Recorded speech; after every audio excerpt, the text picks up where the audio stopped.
Pre release event సందర్భంగా ఆయన విషెస్ని ఇప్పుడు స్టేజ్ పైన తీసుకుందాము. సో మరికొద్ది సేపట్లో శ్రీవల్లి ఎంట్రీతో మన Gam Gam Ganesha pre release event ఇంకో రేంజ్లోకి వెళ్ళబోతోంది. So guys just wait for few minutes and ఈలోపు క్లుప్తంగా మన శెట్టి గారి మాటలు వినేద్దాము. సార్, నిండుగా ఉందండి. బాలీవుడ్లో ఇలాంటి ఈవెంట్స్ కన్నింటి కూడా అటెండ్ అయ్యాను ఇంతకాలంగా. ఈ రోజున మొట్టమొదటిసారి ఇక్కడ అటెండ్ అవుతున్నాను. చాలా సంతోషంగా ఉంది. గమ్ గమ్ గణేష, అందులో శక్తి చాలా ఉంది, మీకు బాగా తెలుసు. గమ్ గమ్ గణేషలో 3 జీలు ఉన్నాయి, అంటే 9 అన్నమాట. అంటే సక్సెస్ అనేది పేరులోనే ఉంది. ఇక నటనలో అంటే ఆనంద్ గారిలో చాలా ఈజ్ ఉంది.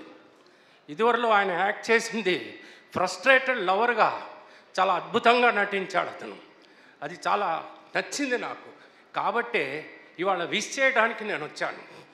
అద్భుతమైనటువంటి నటన చూపించాడు. జనరల్గా ఏమిటంటే ఆటో అతను లవ్ చేసినప్పుడు, అతను ఫ్రస్ట్రేట్ అయినప్పుడు ఒక రకంగా బీదవాడు, మరొక రకంగా లవ్లో కూడా బీదవాడయ్యాడు. అటువంటి ఆ క్యారెక్టర్ని అతను పండించిన విధానం చూస్తే ఒక రాజేష్ ఖన్నా యాదకి వచ్చాడు, అంటే జ్ఞాపకం వచ్చాడు. అటువంటి వ్యక్తి ముందు నటించినటువంటి ఈ అందమైనటువంటి తారలు అద్భుతమైన రీతిలో ఈ సినిమాలో నటించారని నేను అనుకుంటున్నాను. అయితే ఇది ఖచ్చితంగా చిన్నపిల్లలకి మాత్రం నచ్చుతుంది.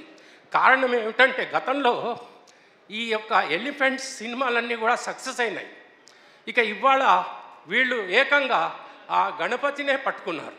ఇక ఆయనను పట్టుకున్నాక విఘ్నాలు ఎక్కడుంటాయి? అంతా జయమే, అద్భుతమే. కాబట్టి ప్రజలందరూ కూడా చూస్తారు, ఆనందిస్తారు, వాళ్ళకు కావాల్సినటువంటి డబ్బులు కూడా అందుతాయి. అయితే ముఖ్యంగా నాకు అర్థమైంది ఏమిటంటే వీళ్ళు కష్టపడి సినిమా తీసినట్టుగా నాకు కనపడటం లేదు, ఇష్టపడి తీసినట్టుగా కనపడుతుంది. అది నాకు అర్థమవుతుంది. కాబట్టి ఈ సినిమా ఖచ్చితంగా చాలా మెచ్యూర్డ్గా ఉంటుంది, అద్భుతంగా ఉంటుంది అని మాత్రం అర్థమవుతుంది. I wish all the actors and as well as technicians at this స్టేజ్లో నేను వీళ్ళందరినీ విష్ చేస్తున్నాను. వీళ్ళందరూ కూడా సక్సెస్ అవ్వాలి. ఇది నా ఆశీర్వాదం. Thank you. Thank you so much, sir, for taking time and coming here and giving the blessings. Thank you so much.